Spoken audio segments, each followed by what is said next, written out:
Good God Almighty, we're already in April.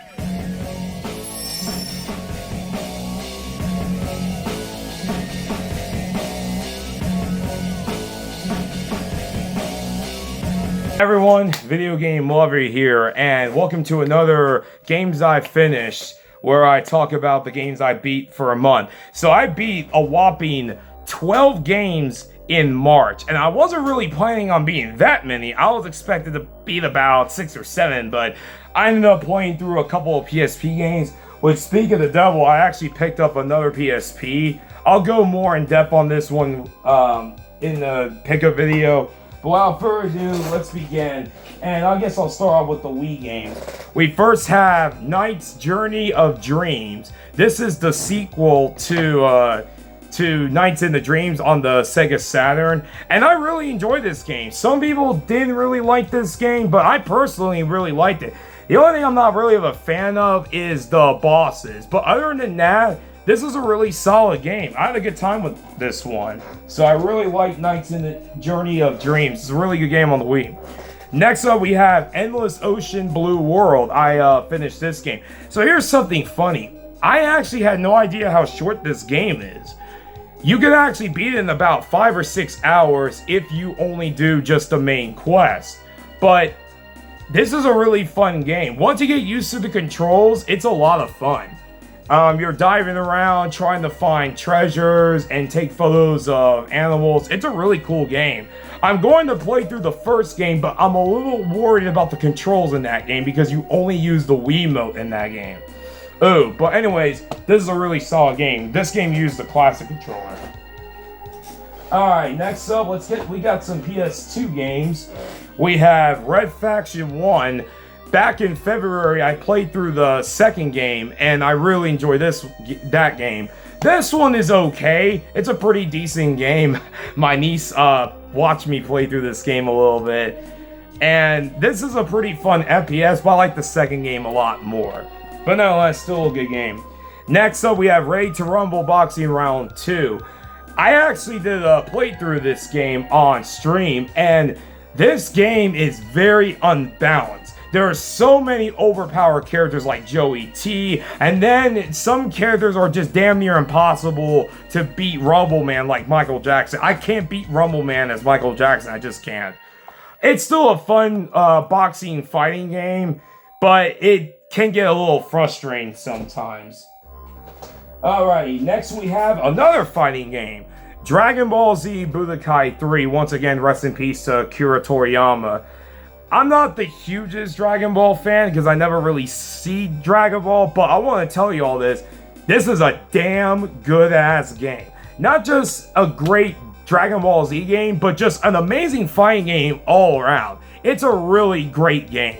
Lots of fun. Story mode's fun. Really good game. Alright, next up we have 2 PS3 games.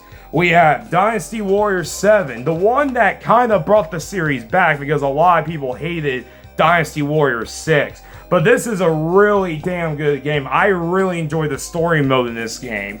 I heard that 8's even better, so I'm going to check that one out. But I really like Dynasty Warriors 7. And also I finished Killzone 2. A great FPS, but the game struggles to run sometimes. And my god, the final boss is so stupid. Like Red Faction 2, this is another FPS that was great until the final boss and damn near ruined the game. Still a good game. I'm going to play through Killzone 3 really soon, so hopefully that's a great game. And last, as far as physical games go, Rengoku 2. Okay, well, I technically beat the game, but I didn't really. So let me explain. You have to go through 8 floors. And after you beat the 8th floor, you get an ending. But you don't get the credits roll. Instead, what happens is, in order to get the true ending, you have to go through 99 other floors. And it's actually the very first game floors. And why they did that, I have no freaking idea. I did not bother with it. I beat the game. I technically beat the game. I beat the final boss. I got a little ending. I beat it. Whatever. Another thing I'll mention is do not play the first game. The first game is complete trash.